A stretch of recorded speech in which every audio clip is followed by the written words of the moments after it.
Now, for it to work, you can't be double-minded. Quantum physics basically says the observer forms the reality. So they do experiments on spin, spin cycles of elements or atoms, particles, and asking people to choose which way they think it's going to spin. And then it spins according to the choice that the person makes.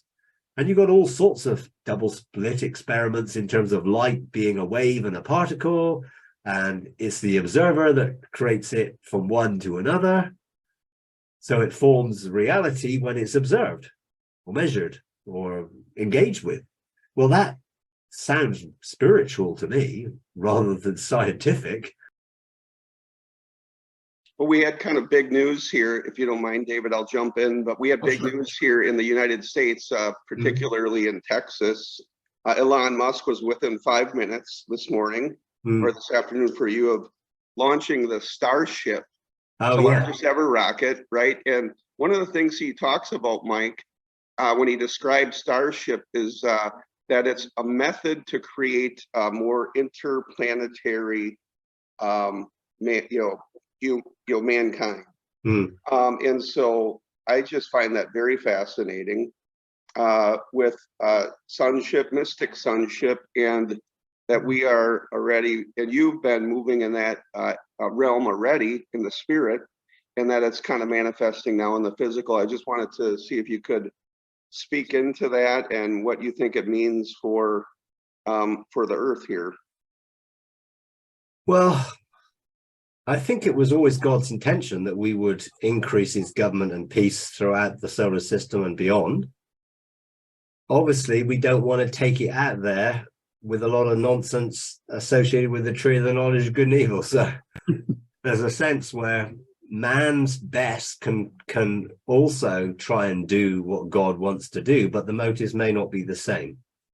Do we really want to plant a US flag or any other flag on another planet and then claim it for a particular nation rather than see it as part of God's creation, and with God's creation then see it restored and fully fulfilled? So I do believe that's God's intention, and I believe that we can fulfill that intention once we're in operation as sons.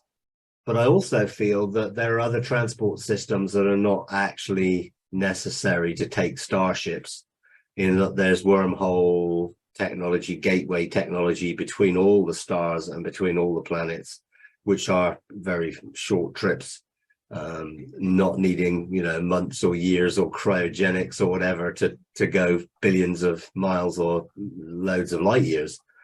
So I think there are better ways of doing it than starships, but I think it's sort of an indicator that is God's desire, but I have my doubts in terms of what the motives are of some people. I'm not talking about Elon Musk particularly, but just people in general. It seems that why would this group want to take a planet or go further? What's behind it? I don't know. If it's purely altruistic, then fine. But I wouldn't know. I'm not in the privy of it, but I've sort of have reservations about people going in a humanistic way, expanding humanity rather than expanding God's kingdom. Amen. That's really where I would draw the line. What's the difference in motive? Well, it's about promoting man and expanding man, or is it about outworking God's purpose as sons? I got questions around that, like most people would, I guess. But it's interesting, and I think you see a lot of things being prepared right now, a lot of discoveries, a lot of things which are part of moving things forward. And I think there does need to be a whole different perspective for energy, health, and beyond that into agriculture and food and all of the things which we need, that I believe discoveries are being prepared now for release, which are not going to benefit just one or two people, but everybody. So I've been talking to a few people who have connections to wealthy Christian guys who are funding the development of things under the radar so that big corporations and other things are not getting in the way of it. And I've been legislating with groups for the last few years about discoveries getting in the hands of the right people who are going to use them for the benefit of everybody. Amen. So I think that is coming, and I think it's happening right now, in that there are many, many discoveries, both in energy, health, agriculture, a lot of it to do with water and the properties of water, and water being able to be used in a very different way than it's currently used as a resource, some development around that, but also many, many things to do with energy, gravity, batteries, and other sources of energy which are not reliant on raw materials coming out of the earth, which are very toxic. Most heavy metals which are used in batteries, whether it's lithium or cadmium, or they are quite toxic to the environment and to people. So I think there are better things. I know people are developing hydrogen batteries and other sources, but there are greater discoveries that are being revealed. And even coal fusion has been proved possible, but only on a small scale. How do you scale it up to power cities or nations? Well, they've not yet got there because of the huge energy it takes to actually generate it initially. I think there's something to do with industrial diamonds and lasers and things, but I'm sure it'll get there, because I think it is God's desire that we're not held captive to, profiteering energy companies who basically have controlled the economy for the last 150 years. Amen. Oil. And actually, it's not God's desire that everything will be controlled by, energy corporations. And how much technology and things have been suppressed because it was of not their interest to let out energy systems which would be freer for people or cheaper for people. It's interesting you mentioned that. I just saw that there was a discovery of a battery that could last almost a lifetime through nanotechnology. And so you're right. We're right on the cusp of these things which will allow that well-being economy forth, where the things that are needed for sons, for humanity to survive, will be not burdensome to acquire, free, available for everybody. Yeah, and I think that's the key. Every family of the earth blessed.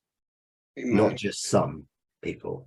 And to be honest, if I was releasing those technologies, I would make sure that they went to the neediest people first.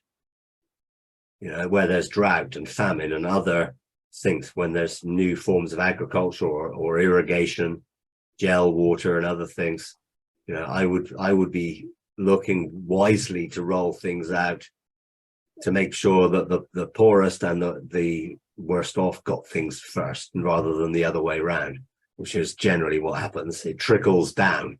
Well, trickle down economics don't work. Hence, 90% of the world living on less than $1 a day. Trickle down economics, which I think was that used by Reagan, I think, in Ronald the 80s. Reagan, right? Yeah, basically it doesn't work. It does not work. It basically, people do not want it to trickle down because they want to keep it to themselves. So it doesn't work, basically. So we need a different form of economy, and definitely the well-being economy is the way to go. Because if people are fulfilling their identity in God, then they don't require payment. Their value is not dependent on how much money they get. And if we operate in covenant, then what's mine is yours and yours is mine, and we bless each other. Amen. And it may seem a far cry from what we have at the moment in the competition of the world out there and the conflicts that are always rising up. But bottom line is, covenant is God's way. Relational agreements to bless one another. Family, basically. And I do see that is the answer ultimately, which we don't value ourselves by how much we've got. that ultimately has fueled the greed-based economy of materialism. You need a bigger this and a better this, otherwise you won't be happy. Well, the reality, what really do I need to be happy? Well, I think Jesus summed it up in Matthew 6, somewhere to live, clothes to wear, food to eat. Yeah, and purpose. Ultimately, a destiny, which is to fulfill who we are. So identity is so key to bringing about the changes, because when people are subject to changes in how they feel about themselves by external material circumstances, then they will be driven by those circumstances and at prey to the advertising world and everything else who sells the dream. Whereas actually, if you know who you are, you're not swayed by someone trying to tell you you need this to be happy or that to be happy. You don't need it, because happiness comes from the joy of knowing who you are, and being content with that. And I'm not saying that God wants everyone living in tents and hovels and shacks. He doesn't.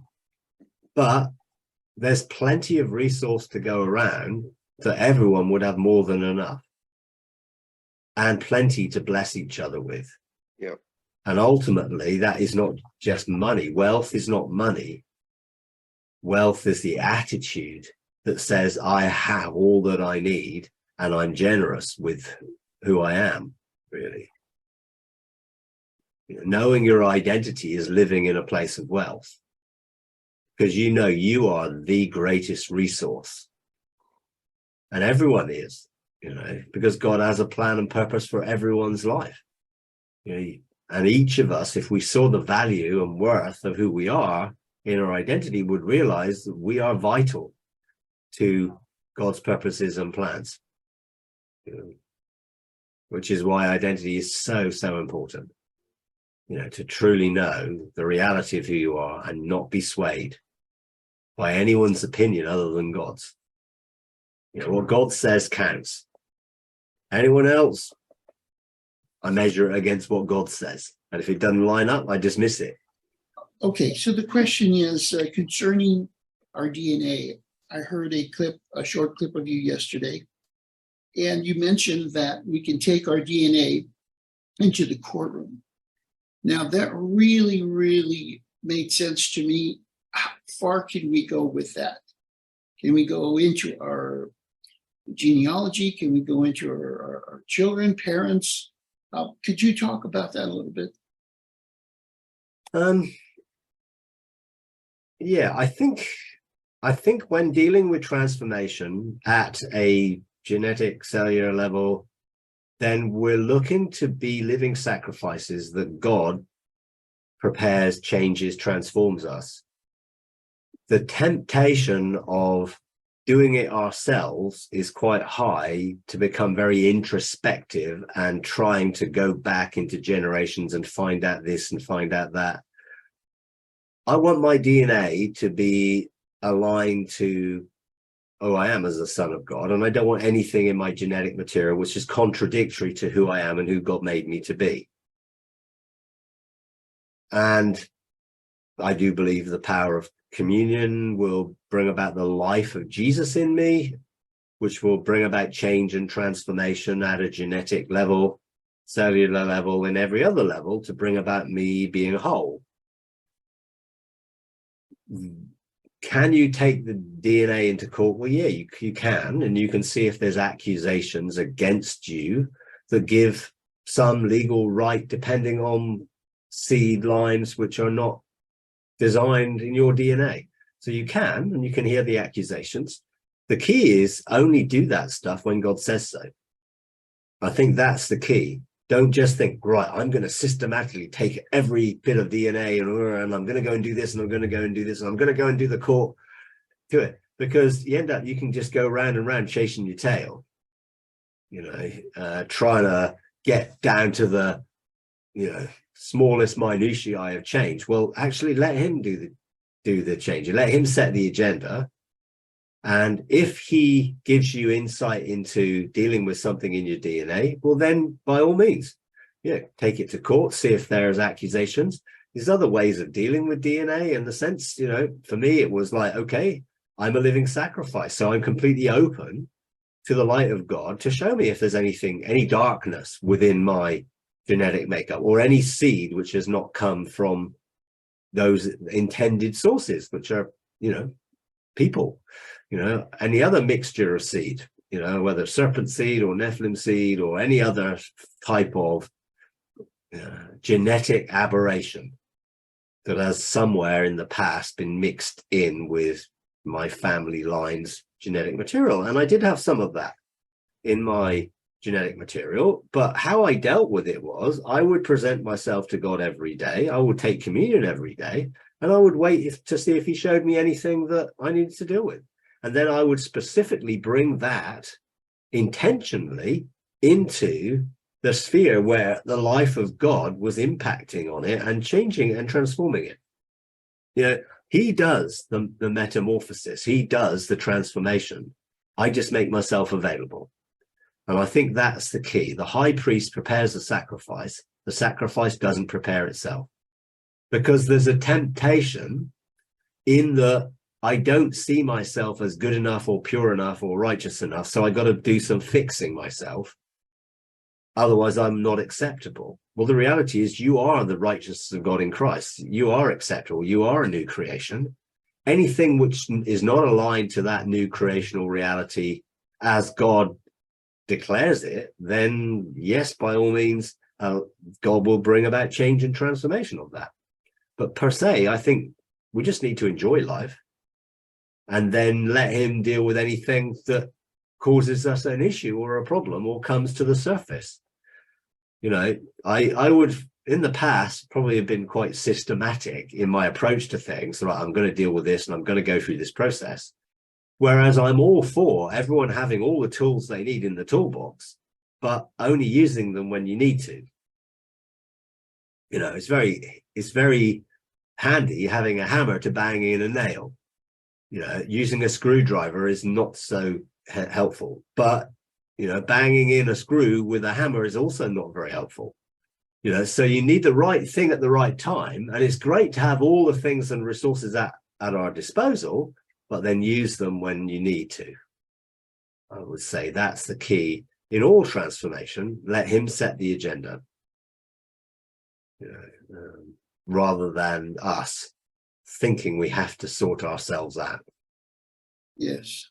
Yeah. Yes. Thank you. And one more question. I really enjoy being under the deconstruction process, even though it's difficult. For us, it's been, other than we've had the flu for 3 weeks. So the deconstruction and the whole process of engaging God in the spirit and having that relationship, taking communion, all of that is wonderful. We understand now it's a process of sonship and working out things and drawing us closer. There was something I heard you say about the dark cloud. Now, that really gave us revelation as to where we're at, because as we're seeking God on a daily basis, we're making connection in the spirit from our heart. And it's a wonderful process. We love that, but we feel like God is still hiding from us. So can you talk about that dark cloud experience? It talks about God hiding in a dark cloud in the Old Testament, in the Psalms, in various places. And there's a sort of indication there that was before, obviously, Jesus came and opened up the door to the Father. So I don't think the Father hides in a dark cloud now in a way that's hiding from us so we can't engage him. But I do believe there are processes and things that enable us to engage him more effectively. And the symbolic nature of going through a dark cloud is you're going through a place where you can't see and you can't hear and you can't taste, you can't touch, you can't feel anything in that cloud, because God is using that experience to bring about the surrender of our soul. But every process is different because people are different. And for me, that was a process of darkness in that I couldn't hear and couldn't see and couldn't engage. Because that was how I'm wired, to engage, receive revelation information, knowledge, and then teach other people about it.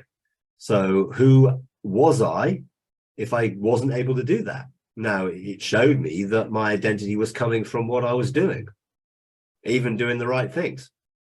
So I had to get to the point where actually, if I didn't do anything, didn't get any revelation, didn't get anything to share, would that change how I saw myself? Would it change how I saw my identity? And the reality was, yes, it would have done, and it did. So I needed to get to the point where I didn't need to hear or see or know, and trusted God, irrespective of whether I could do that. Now, for others who have different redemptive gift types, let's say you're a ruler gift, if you can't rule, are you still you? If you're a servant, if you can't serve, are you still you? Or are you only you if you do those things? And that's the test, which I think the dark cloud brings about. Darkness is not darkness per se. In my situation, it was a lack of connection, a lack of seeing and hearing and engaging. But for others, that darkness could be just all opportunities for serving or giving or ruling or mercy are removed. And all of a sudden, it's like, well, you can't do all the things that God designed you to do. Well, how do you feel about that? Well, it didn't feel very fair. You made me this way, and now you're saying I can't be this way. But that was my soul, because my soul needed to get to the point of surrender of, I trust God. Irrespective of whether I can see anything, I trust him implicitly. I got to that point, surrendered. He separated and reintegrated my soul and spirit, showed me the thoughts and intentions of my heart, and reconnected me in the right way. And I became much more unified and whole, and able then to go through the process of deconstruction, because I trusted him when I didn't know what he was doing. Well, to go through deconstruction where all your belief systems get challenged and you don't have that trust in God is really, really hard. So he knew that I needed to get to that point of surrender, and that my spirit and soul were connected the right way, and I became whole for what the future was going to hold. So he took me through that process. It was a very hard process. And I think it's all to do with identity. And where do we get our identity? Am I me because I do things, or am I me because he says I'm me? Well, it's about him saying who I am. And if I know who I am, that my destiny is outworked. I think a lot of people want their scroll of destiny and they want to see all the things they're called to do. Why? Because actually they don't trust God. So they want to know everything. That's why people want to see it. They want to see what the future holds. Well, trust God every day and you'll get in the future. It's all actually about being in control of knowing what your future is so you can make sure you engineer it. Whereas actually your destiny scroll is really just who you are. And fulfilling who you are will enable you in the world to find all sorts of opportunities for being you. And none of them are fixed and rigid. Like they're all spelled out as if it's fate and you're going to work out all these things. You just get to be you. And that gives you a myriad opportunities of expressing who you are in the world in which you live, which is the key to walking with God every day to outworking our destiny. So I would encourage you to be open for change and transformation, but don't try and do it yourself. If you think there's problems, take it to the Father and ask him, and allow him to set the agenda, the pace of that agenda. If I present myself as a living sacrifice and I use the illustration of, having the head chopped off, which is basically my thinking, my choice. I don't want independence. which is what it's saying, is you can remove my independent thought. Split me open, see if there's anything within me in my innermost parts, whether that be within my physical makeup, within my soul, that actually is not aligned to who you say I am. Okay, well, remove it, change it, transform it. You know, the legs cut off, symbolic, where am I going to go? What am I going to do? Well, I just need to be. And that will take care of itself. You know, because then I'm not trying to figure it all out, have all the details, then try and then, okay, this is what my destiny is. I need to fulfill this destiny. And a lot of people then will get fearful of not doing it right or getting it wrong. And they're driven by fear.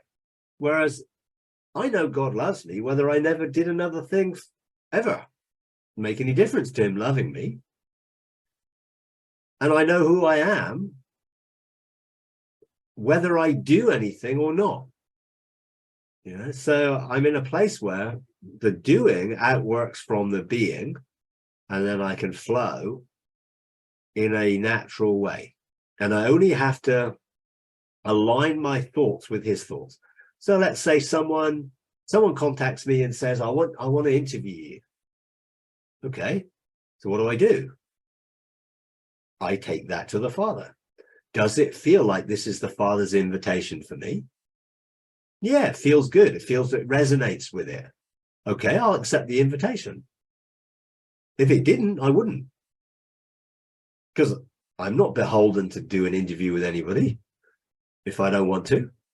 And if I don't need to. And in reality, like last week, I had some spare time on my own. And so I had 5 interviews last week with people, some of them I didn't know. And some of them I've only met a couple of times because I had the time and space to do it. So I thought, and they all came up, you know, and it was like, okay, God is saying something here. Like, okay, keep busy as well, because you got time this week. So use it wisely. Use it because I'm going to open up opportunities for you to connect with other people in other spheres. And it was really good. You know, there were 5 different interviews I did for like podcasts or video casts or different things, which introduced me to different people. And each of them, I believe God engineered, but each one of them I checked out. Does this feel good? Is this God's intention? Yes, it is. Okay, I'll accept the invitation. But if it wasn't, I wouldn't have done. So I think we can always check out with the Father, is this something he's doing in our lives? Rather than just an assumption, oh, I got an invitation, oh, it must be God. Well, it's not always God. You know, I get an invitation to go all sorts of places, and most of them aren't God. You know, just because someone has an invitation or, you know, are interested in some of the things I might be saying, that doesn't mean that I should do it. You know, so I'm always going to check everything out with the Father in my life. But I know who I am. Therefore, if someone asks me to do something which is totally contradictory to who I am, I'm not just going to jump at that. Now, sometimes God might want us to get out of our comfort zone. So I check it out. But if someone wants me to do something that feels uncomfortable, does not feel like it's God's desire or heart for me or intention, I would just say no. You know, and I wouldn't have any issue with saying no. I say no a lot. You know? But I say yes to the things that I really do feel are God's heart and intention. You know. So we have been feeling that our deconstruction process is difficult, but it's a process of change and maturity and growth and so on and so forth. We are really, really in a really great place right now with God, as he has been changing us so much and so fast that it's just amazing. So living in rest, we understand, is the key. So when it comes to destiny, I believe what I'm hearing God say as you were speaking, that the thing that we love to do the most most likely is part of our destiny, and that's probably what we should focus on, but be open to change and be open to God, whatever he has. Yeah. I mean, destiny really, for me, is the outworking of who you are. It is your identity. And that identity will have things attached to it which are designed for you. They're designed for the way you think. They're designed for who you are. They're designed to give you an opportunity of being you, the you that God created, rather than the you that, we might have come from the past. So in the process, of course, some of that stuff from the past, God deals with, because he doesn't want us influenced by wrong ways of thinking, which are aligned to our upbringing or childhood or religious background or whatever else. So the deconstruction for me was very much deconstructing the concepts, theological ideas, doctrines, which were associated with my religious past, in which they misrepresented God and what he is truly like. So those were the key areas that he challenged my thinking in, so that I would not be thinking out of the wrong mindset. He did that by giving me experiences that made the wrong thinking obvious in one sense. How can this be true and that true? Well, it can. So what's true? What I used to think or what I've just experienced? Well, I went with the experience because I knew that was real. I knew most of what I used to think had come from what I had learned from other people.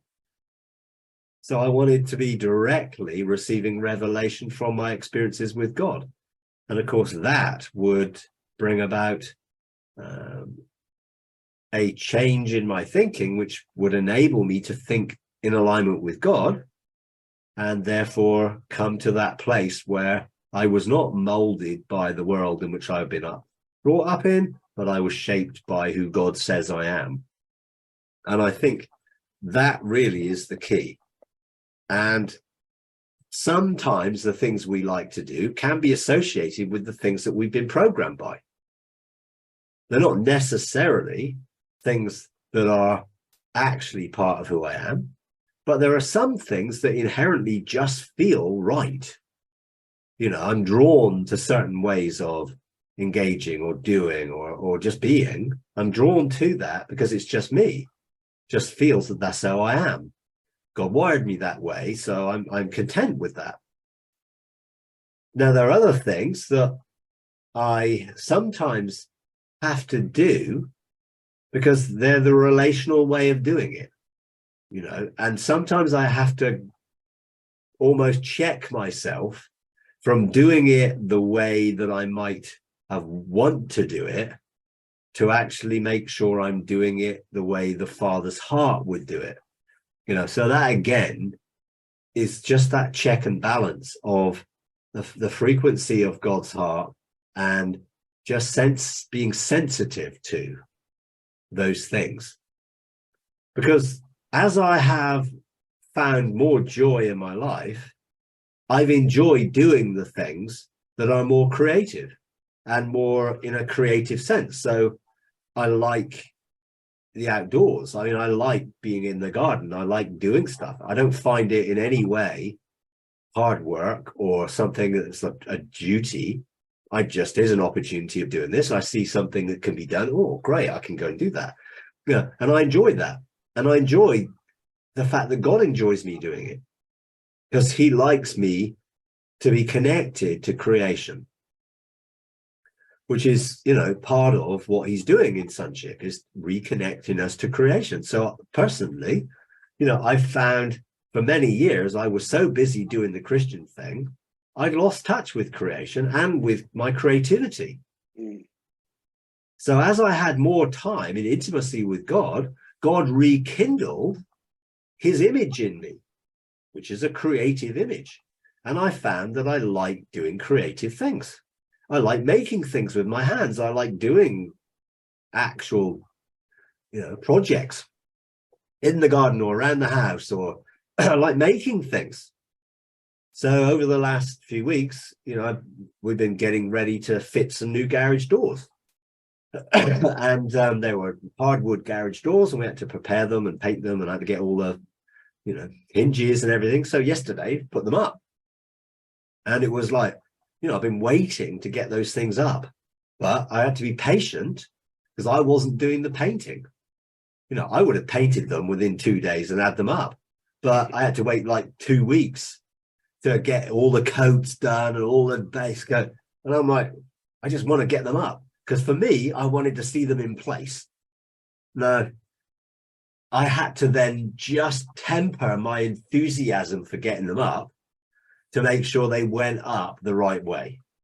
And, and yesterday we put them up, got them all centered. They're all hanging, all done, got everything sorted. And now I look at them and think, yeah, that actually looks really good because the time taken to paint it and give it a really good surface and everything. They look really great, So sometimes you have to work with other people in things that means you tone back your impulses to do things quickly or to do things now, because it's like to see beautiful wood. For me, it's like I wouldn't have even painted them. It'd be like, look at the fantastic grain in this lovely hardwood. I just like to see it. But she wanted them to match the front door, which is painted. So it was like, okay. So we compromised in that the front is painted and the back is just coated in a clear varnish. So we can see all of the nice grain on the inside of the garage doors, but on the outside, they're painted. So you come to ways in which you can begin to cooperate and work together that goes with who you are, but also enables other people to be who they are. And that's the key, So again, I measured up for the glass, ordered the glazing, got all the glass for the glass windows in the door. And then it's like, well, I want to put them in.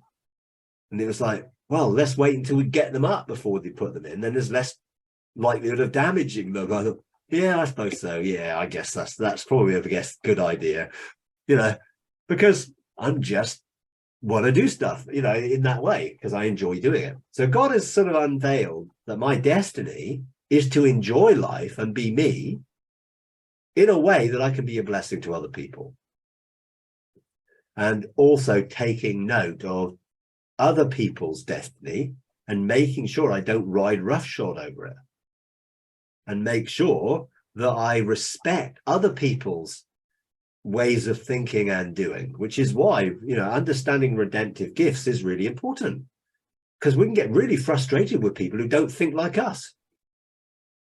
And it's just like, well, that's not the right way of thinking about that situation, but it's their right way of thinking about it.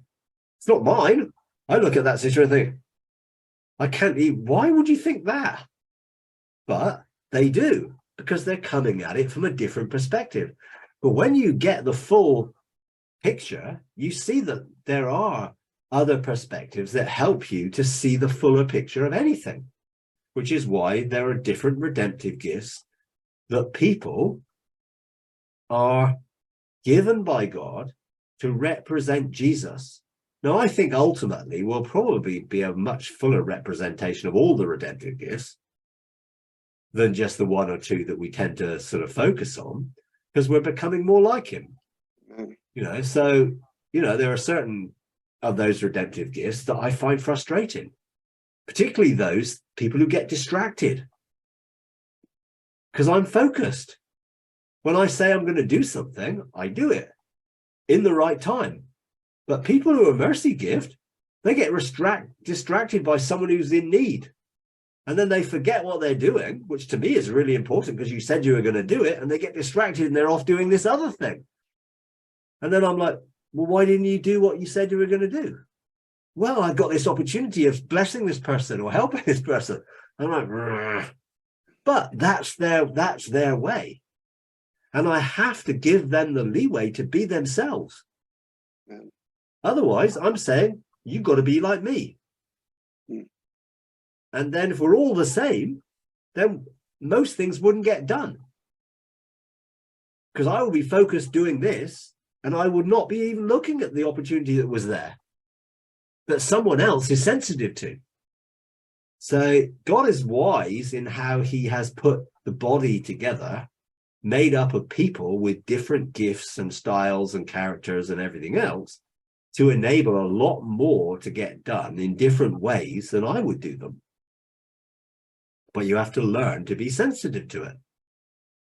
And sometimes it's hard, particularly if you're an organized person and you've made arrangements and plans to do this, this, and this, and then someone turns up 2 hours late and all your plans are absolutely scuppered because they've been off doing this for this person. But you've got to honor people for themselves. Now, I'm not saying you should not think about other people as well, because if you promise to do something, I think, you need to do it, but there may be circumstances that overrule that. And having the leeway to recognize that sometimes something may take a higher priority than your plans is something you have to put in place. Otherwise, everyone has to do it the same way, and then people fall out over, well, that's not the way I do it.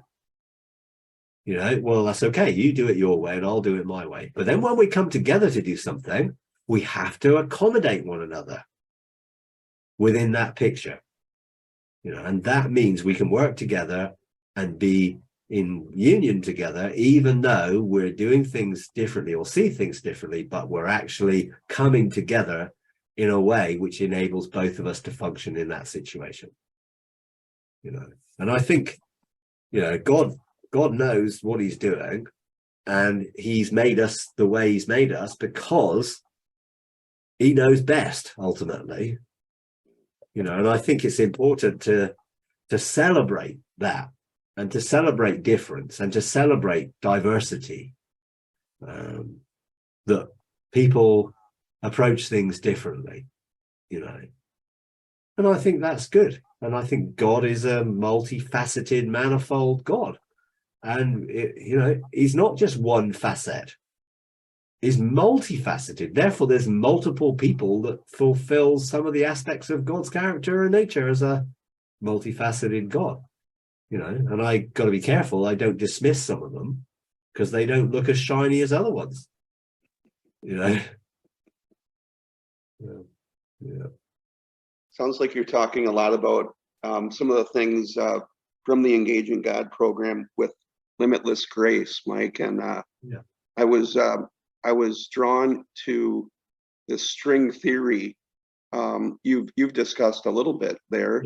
One interesting fact of the string theory is kind of even what you're talking about. Like, it's not just my one string, but there's a multitude of strings that are interconnected, in that union and just that limitless grace for how it flows and is the right song. I mean, you could hit a wrong note or just try to force my note onto a song and it'll come off completely discordant.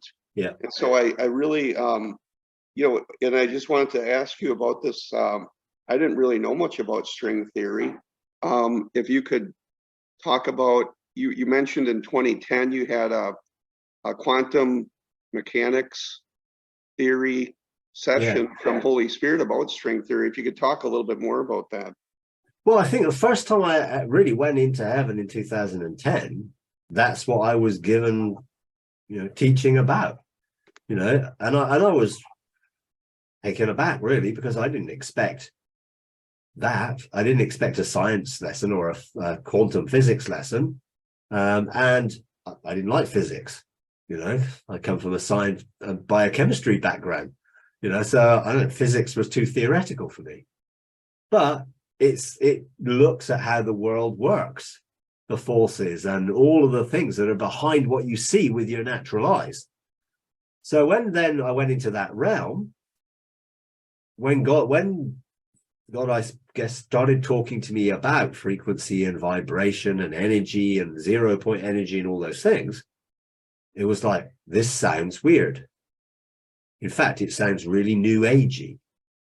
And at that point, I was like, I'm not really sure about that.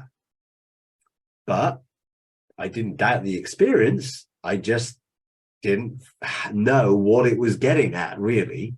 But string theory was one of the things which ultimately is like the theory of everything, in that mathematically string theory requires multiple dimensions to be able to function. And obviously there are multiple dimensions. But it basically has evolved for me in that the vibrating strings of energy, which are the basic building blocks to everything, because everything is vibration, those basic building blocks respond because they're living. They're not just inanimate, they're living light. And initially, before I engaged them as living light, I engaged them as grace, the divine enabling power of God. So this is how everything is outworked, manifested in life, because light forms reality. So what God was preparing me for was choosing reality that aligned to God to see things change. But I didn't know that back then. I just received the lesson and then sort of realized that this is only part one of the lesson. And there's going to be multiple parts to this teaching or this revelation that's going to come as I get closer to the reality of knowing who I am and my sonship. And so eventually, when I sort of engaged the light within the chamber of creation and saw that light responded to God's voice, and when I spoke with God's voice, light responded to me, that was like, wow, this is huge revelation. So then when God said to name the light beings, and I think Nancy Cohen was on the call when we were doing this, she named them quantum lumens, living light beings. And they are the vibrational strings of energy, light, that essentially are the building blocks to every other particle. And when the universe and this is like the quantum field is just alive with living light. And it energizes us when we come into contact with it. So some of our particles of our body are there in that non-local place right now, picking up the energy of light and being energized. But it's not just that it energizes and keeps this realm whole. It talks about the universe is held together by the voice of his power. And therefore, when he speaks, light responds and forms bonds or connections that begins to manifest reality. So I didn't know any of that back then. So eventually, when I'm looking at all this light, and then God started to show me how to brood, how to get close to the heart of God, his intentions, and then I would be an oracle and I would speak. And when I spoke, light responded to me. And it started to form a reality that then began to collapse into actuality. Because it's like there's billions of time streams that are possible futures, but they only exist as possibilities. When you choose one, all the others cease to exist anymore, and that one manifests. But most people only choose what they already know, so they keep, reciprocating, or they keep repeating the past because they keep choosing the same thing aligned to the past. But when you see a different future and you see possibility aligned to God's intention, then you can start to choose a reality that means that light begins to form into that reality, and then what it's called is popping a quiff or collapsing a wave function, and then everything starts to effectively fade away, and then that begins to become real. Now, you can do that around your own life, and you do every day, without even thinking about it. You make choices based on experience generally, or need, or hunger, or desire, or whatever that drives you to make a decision. We do that all the time. If we made decisions based on the heart of God, only doing what we saw the Father doing, effectively as how Jesus functioned, then we would not be operating in our own independent choice. We would be aligned with and becoming the voice of God.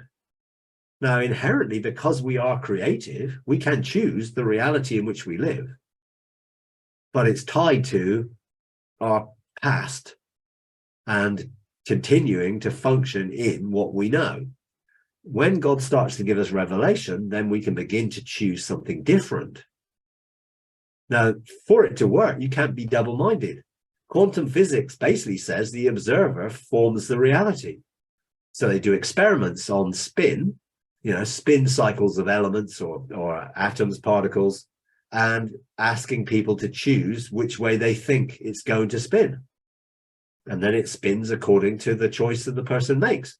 And you've got all sorts of double split experiments in terms of light being a wave and a particle, and it's the observer that creates it from one to another. So it forms reality when it's observed or measured or engaged with. Well, that sounds spiritual to me rather than scientific. You know what I mean? It's like, how does that light particle know that it's being observed? But it does, and it reacts the same way every time. When it's being measured, it's different from when it's not being measured. So when it's being observed, the observation affects the reality. So we just need to learn to actually intentionally choose that reality. But there's so much you can do in your own life. But when it comes to wider things, you need a corporate agreement. So it's going to be needing more in agreement to change the world or to change something on a larger scale. It's going to need, well, we know the power of agreement, but it's going to need us having one mind. So there's no dissension within the choice. And then those vibrational strings of energy within that quantum field collapse the wave function, and reality then becomes history effectively. It is what it is. Now, ultimately, we need to start choosing realities which are not just repeats of the past. And that means the heart of God and brooding within his heart to give us that insight within the cradle of life that then can activate the cradle or the chamber of creation and see big changes where light or the universe itself in that quantum field, which is like a soup of energy that everything else resides in, which is so small you can't see it, but actually is the energy that keeps everything in order. But that energy also is creative, and we can choose to actually see realities form as a result of that, which, is interesting. Now, I'm not saying that I know everything about string theory, and I don't need to know. I just need to know what God showed me and how it relates to what he's eventually led me into about reality and choosing reality and living light and grace. Having, limitless grace means there's always enough energy to do whatever it is that God intends, which is sort of the place I want to live in, But, there's all sorts of quantum physics stuff, quantum tunneling, quantum entanglement, that they were all given me, and I didn't understand them at the time. Well, what's quantum tunneling? Well, okay, just the fact that you can go into one place and come out somewhere else, because there's no distance in the quantum field. Quantum entanglement, you can be separated by billions of miles, but instantly connected in that field. So my spirit and soul are quantumly entangled. My spirit is in the realms of heaven, multiple places, but I'm connected to me with that entanglement, which means it's instant connection, which is how it works, really. Now, I know a lot of people, scientists, it's just pseudo stuff, whatever. And it's like, yeah, because they see that as a theoretical position, but they don't really see that people can be the observer. They see it as in a sense of testing it out, the theory, but they don't really see that you could choose your own life. But there are those that are positively aligned to that. People like Joe Dispenza, who really carries a whole thing towards health and wholeness, using quantum understanding to choose realities. And they're seeing remarkable results in teaching people how to choose health and wholeness and other things. But you can't be double-minded. You've got to be able to focus your intention that's the reality that exists to you. so it can eventually form. What's interesting, I sense that David was a picture in the Bible of string theory when he hit his instrument, Yeah. and Saul became delivered just through that that connection, that union, and that deliverance. So, in some way, the Lord was showing me at least that string theory and that connection that David had with Saul was able to bring things into alignment with the Father's heart. Yeah, yeah.